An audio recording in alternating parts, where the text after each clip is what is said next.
नमस्कार, बहुत बहुत स्वागत है आपका। आप देख रहे हैं जी न्यूज। मैं हूं आपके साथ शिवांगी ठाकुर।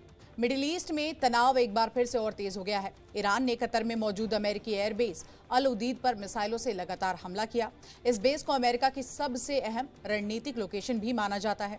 आपको ये भी बता दें कि ईरान ने यह बड़ा दावा किया कि ये हमला अमेरिका के आपराधिक शासन के जवाब में किया गया और इसे ऑपरेशन बशारत ए फतेह का नाम दिया गया। ईरान के मुताबिक इस हमले में 10 मिसाइलें लगातार ईरान की ओर से दागी गई और इसी के साथ साथ इस हमले के कुछ ही देर के बाद आपको बता दें कतर की ओर से एक ऑफिशियल स्टेटमेंट जारी किया गया और उनकी ओर से नाराजगी जताई गई इस पूरे हमले को लेकर। इसी के साथ साथ आधिकारिक बयान में कहा गया कि यह हमला उसकी राष्ट्रीय संप्रभुता के खिलाफ है। कतर ने यह भी बताया कि उसकी सुरक्षा प्रणाली ने 10 में से 9 ऐसी मिसाइलें थी जिसको इंटरसेप्ट कर लिया, जबकि एक मिसाइल की अगर बात करें तो एक खाली इलाके में ये मिसाइल जाकर गिरी है। लगातार कतर अपनी ओर से ये बयान देते आया कि आखिर इस घटनाक्रम के बाद क्या हुआ। साथ ही कतर ने यह भी कहा कि किसी के भी घायल होने की इस वक्त जानकारी नहीं है, कोई भी हताहत नहीं हुआ है। हालात को देखते हुए कतर ने हालांकि कुछ देर के लिए अपना एयर स्पेस जरूर बंद कर दिया। अब सबसे दिलचस्प बात यह है कि इस पूरे घटनाक्रम के कुछ ही घंटों के बाद अमेरिका के राष्ट्रपति यानी कि डोनाल्ड ट्रंप की एक प्रतिक्रिया सामने आई, उनका एक स्टेटमेंट सामने आया। उन्होंने सोशल मीडिया प्लेटफॉर्म पर एक पोस्ट किया और आपको बताते हैं कि आखिर उस पोस्ट में क्या था, क्योंकि उस पोस्ट के बाद ही लगातार ट्रंप जो है वो ट्रेंड कर रहे थे। उन्होंने कहा कि हमारे डिफेंस सिस्टम ने 14 में से 13 मिसाइलों को निष्क्रिय किया है और इतना ही नहीं, ट्रंप ने यह भी ऐलान कर दिया कि ईरान और इजरायल के बीच अब सीज फायर पर सहमति बन गई है।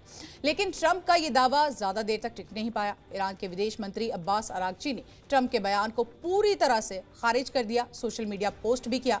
अरागची ने कहा कि ना तो कोई समझौता हुआ है और ना ही कोई भी सीज फायर हुआ है। तो देखिए, एक तरफ ट्रंप ने ऐलान कर दिया कि दोनों ही देशों के बीच सीज फायर हो चुका है और इसी के साथ साथ अब हमले जो है वो दोनों ही तरफ से बंद हो जाएंगे। लेकिन ईरान की ओर से तुरंत ये स्टेटमेंट आया। उन्होंने साफ तौर पर यह कह दिया कि देखिए, अगर इजरायल सुबह 4 बजे तक हमला बंद कर देता है तो ईरान भी जवाबी कार्रवाई नहीं करेगा। यानी कि ये एक समझौता नहीं है बल्कि एक तरफा शर्त थी। हालांकि दिलचस्प बात यह है कि ईरान ने वाकई स्थानीय समय के मुताबिक, जो कि वहां के सुबह के 4 बज रहे थे, उसके बाद हमले को रोक दिया। और इसी के साथ साथ ईरान के विदेश मंत्री ने एक और पोस्ट में यह भी कहा कि हमारी सैन्य कार्रवाई सुबह 4 बजे तक चली और उसके बाद बंद कर दी गई। उन्होंने अपने सैनिकों का शुक्रिया भी अदा किया और कहा कि हमारे बहादुर सैनिक आखिरी मिनट तक अपने देश के लिए लड़ते रहे। लेकिन इस पूरी कहानी में आपको बता दें, सबसे बड़ी बात, एक बात ऐसी जो कि साफ हो गई कि ट्रंप ने एक बार फिर से बिना किसी आधारित पुष्टि के सीजफायर की घोषणा कर दी और ऐसा पहली बार नहीं है। और जैसा कि आपको याद होगा कि भारत की ओर से ऑपरेशन सिंदूर चलाया जा रहा था और भारत और पाकिस्तान के तनाव के समय भी हमने देखा कि किस तरह से डोनाल्ड ट्रंप ने सीज फायर का ऐलान किया और उस समय भी ये कुछ ऐसा ही कर चुके हैं। एक बार फिर से उनका दावा जमीनी हकीकत से बिल्कुल भी मेल नहीं खा रहा है और ऐसे में हालात अब बेहद संवेदनशील है। ईरान और अमेरिका आमने सामने है और इजरायल पर भी लगातार प्रेशर बना हुआ है। जहां एक तरफ सोशल मीडिया पर शांति की तस्वीर पेश की जा रही है तो वहीं जमीनी हकीकत अभी भी काफी नाजुक बनी हुई है।